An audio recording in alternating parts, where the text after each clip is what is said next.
Hello friends, நம்ம இன்றைக்கி எதை பற்றி பார்க்க போகிறோம்னா மல்லி வர போகிற எபிசோடில் என்ன இன்ட்ரெஸ்டிங்கான சுவாரஸ்யமான விஷயம் நடக்க போதாங்க பார்க்க போகிறோம். வாங்க வீடியோக்குள்ளே போயிடலாம். நம்ம மல்லியை பார்த்தீங்கன்னா எப்படியாவது வந்து ஒரு கொல்லணும் அப்படின்ற ஒரு முயற்சியில் வந்து இந்த ராஜேஸ்வரி வந்து இறங்கிட்டாங்க தாங்க சொல்ல முடியும். அதுக்காக பார்த்தீங்கன்னா விஷப்பூச்சி வச்சுருக்கிறவங்கள வந்து கூப்பிட்டு வந்து மாடியில் இருக்கிற தோட்டத்தில் வந்து அந்த பூச்சியை வந்து விட சொல்கிறாங்க. விட்டதும் பார்த்தீங்கன்னா இந்த ரஞ்சிதாவுக்கெல்லாம் சொல்லிடுறா, ரஞ்சிதா நீ வந்து மாடிக்கு வந்து போகாத, அங்கே ஒரு விஷப்பூச்சி இருக்குது, அந்த இடத்துல எப்படியாவது வந்து மல்லியை வந்து போகிற மாதிரி வந்து செஞ்சு அந்த பூச்சி மட்டும் அவளை வந்து கடிச்சு கண்டிப்பாக வந்து செத்துருவா அப்படின்ற மாதிரி. இதில் வந்து நம்ம மேலே எந்த ஒரு சந்தேகம் வராது, விஷப்பூச்சி கடிச்சு தான் செத்தா அப்படின்றது வந்து போஸ்ட்மார்ட்டம் ரிப்போர்ட்லேயே வந்து தெரிஞ்சிடும் அப்படின்ற மாதிரி வந்து சொல்லி பிளான் போடுறாங்க. நம்முடைய மல்லியும் பார்த்தீங்கன்னா நம்ம வெண்பா குட்டி வந்து மல்லிகையில் வந்து விளையாடுறன்ற பேரில் போயிட்டு மேலே போயிட்டு மறைஞ்சிக்கிறாங்க. மறைஞ்சிக்கிட்ட அப்புறம் பார்த்தீங்கன்னா எங்கே வெண்பா போயிட்டா அப்படின்ற மாதிரி வந்து தேடி தேடி போகிறாங்க. அப்போ பார்த்தீங்கன்னா நம்முடைய மல்லி அந்த பூச்சியை விட்ட இடத்துல போய் வந்து நிற்கிற பார்த்தீங்கன்னா வெண்பா எங்கே இருக்கு அப்படின்ற மாதிரி வந்து கூப்பிட்றாங்க. அந்த டைமில் வந்து அந்த பூச்சி பார்த்தீங்கன்னா வெளியே வருதுங்க, சத்தம் கேட்டு வெளியே வந்து பார்த்தீங்கன்னா நம்முடைய மல்லி கரெக்டாக வந்து கையை வந்து அது பக்கமே வந்து வச்சுருக்காங்க. அந்த பூச்சி பார்த்தீங்கன்னா கடிக்க வர நேரத்தில் வந்து நம்ம வெண்பா வந்து நம்ம மல்லியை வந்து பார்த்துட்டாங்க. பூச்சி கடிக்க வருதுன்ட்டு நம்முடைய வெண்பா குட்டி வந்து ஓடி வந்து நம்மளுடைய மல்லியோட உயிரை வந்து காப்பாற்ற போகிறாங்களா, இல்லை ஏதோ ஒரு பூச்சி தானே அப்படின்ற மாதிரி வந்து சைலண்ட்டாக வந்து இருக்க போகிறாங்களா, இதனால் வந்து ஏற்பட போகிற விளைவு வந்து நம்மளுடைய மல்லிக்கு வந்து பயங்கரமாக வந்து இருக்கும்.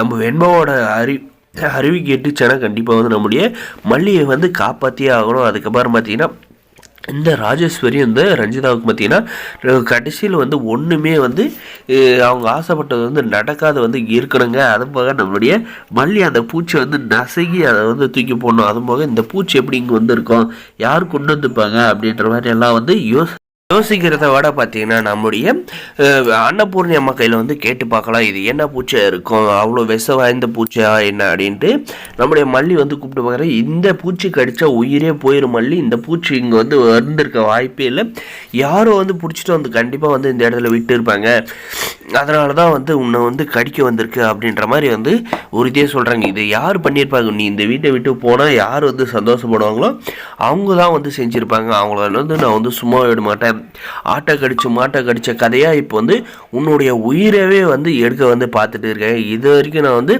சும்மா இருந்தேன், இதுக்கு மேலே வந்து சும்மா இருக்க மாட்டேன் அப்படின்ற மாதிரி சொல்லிட்டு நம்மளுடைய வெண்பாவுமே வந்து ஷாக் ஆகுறாங்க. என்னது நம்மளுடைய அம்மாவே வந்து இப்படி வந்து கொள்ள திட்டம் போட்டு இருக்காங்களா பாட்டி, இவங்களெல்லாம் வந்து சும்மாவே விடக்கூடாது அப்படின்ற மாதிரி வந்து சொல்கிறாங்க. அதுக்கப்புறம் பார்த்தீங்கன்னா நம்மளுடைய அன்னபூர்ணி அம்மா வந்து எந்த மாதிரி வந்து பிளான் போட்டு இந்த ராஜேஸ்வரி இந்த ரஞ்சிதாவை வந்து பழி வாங்க போகிறாங்க அப்படின்றதாங்க வரப்போகிற எபிசோடில் இன்ட்ரெஸ்டிங்காகவும் சுவாரஸ்யமாக வந்து கொண்டு போகிறாங்க.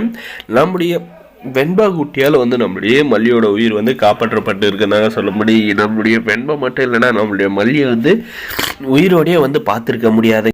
வெண்பா நீ தான் இன்றைக்கி வந்து என்னுடைய உயிரவே வந்து காப்பாற்றிருக்க அப்படின்ற மாதிரி சொல்கிறாங்க. இந்த விஷயத்தெல்லாம் நம்முடைய வெண்பா குட்டி பார்த்தீங்கன்னா விஜய் வந்து ஆஃபீஸ்லேருந்து வந்ததுமே பார்த்தீங்கன்னா மல்லியம்மாவை இப்படி தான் ஒரு பூச்சி வந்து கடிக்க வந்துச்சு, அது சரியான விஷப்பூச்சியாக, அது வந்து மாடி தோட்டத்தில் இருந்துச்சு அப்படின்ற மாதிரி வந்து சொல்கிறாங்க. என்னாச்சு அப்படின்றப்ப கேட்குறப்ப பார்த்தீங்கன்னா ஒன்றும் இல்லை, அதை வந்து மல்லியம்மா வந்து அடிச்சிட்டாங்க அப்படின்ற மாதிரி சொல்கிறாங்க. நம்ம விஜய் இதுக்கு மேலே நம்ம மல்லி மேலே கண்ணப்படுவாரா?